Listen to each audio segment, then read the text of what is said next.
Welcome back to Mirrored Psychic Inversions Theory in plain English. This is part 12. When someone finally sees you.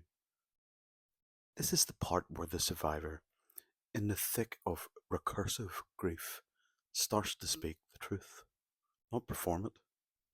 They may speak it to a therapist, to a friend, to a partner, to a voice on a screen, or maybe, for the first time, to themselves. Someone looks and doesn't flinch. Not everybody is safe to tell. Not everyone can hear this story. Some people will flinch, deflect, reframe it into something that they can live with, but some don't. Some people will look at you and don't mirror you back to yourself. They don't idealise you. They don't correct you. They don't try to fix your pain with platitudes. They just sit. They witness. And in that moment, something loosens. The coil around your throat eases. Endless internal echo meets a second presence. You're still hurting, but now you're hurting in front of someone who stays. But the work is still inside.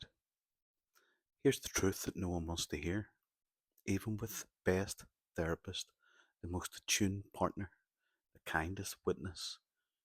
You spend 23 out of 24 hours inside your own mind. You still wake up in shame, still rehearse conversations that never happened, still loop through guilt, rage, bargaining, numbness, still snap back into fawn or freeze or the false self-protector. You're still ruminating. But now the rumination is met with a different kind of feeling. Grief, truth, anger that doesn't try to rescue, sadness that isn't trying to seduce. This is the moment where your internal world begins to reflect the truth, instead of protecting you from it. The recursive grief now has a rhythm.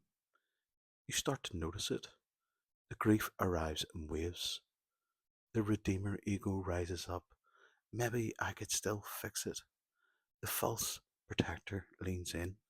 We're doing too much. Shut it down. The introject enforcer whispers, "This is your fault. Always was." And then something else stares. A quiet part. The one that just says, "No more. This happened. We are not lying anymore." And around that truth, the loop begins again.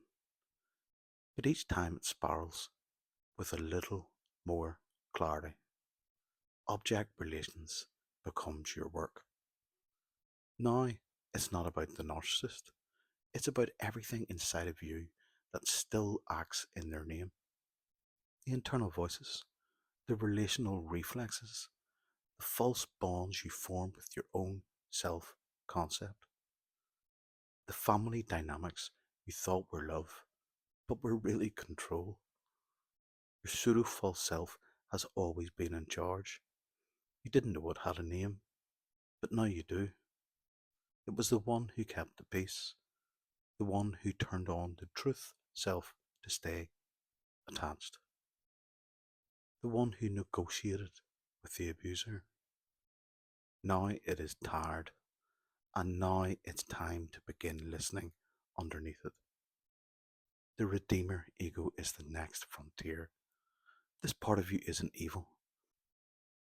It's the part that still believes it could have saved them, or at least saved the family, or maybe even saved yourself by making the pain mean something. But it's stuck.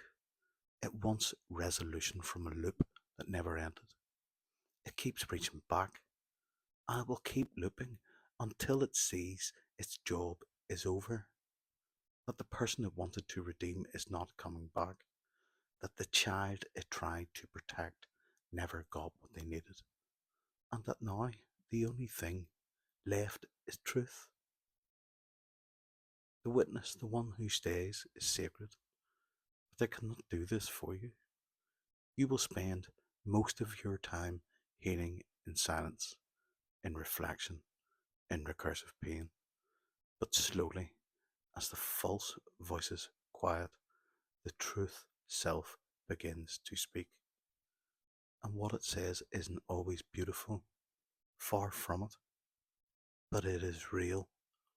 And in that reality, we begin to live again. Peace out. Loads of love.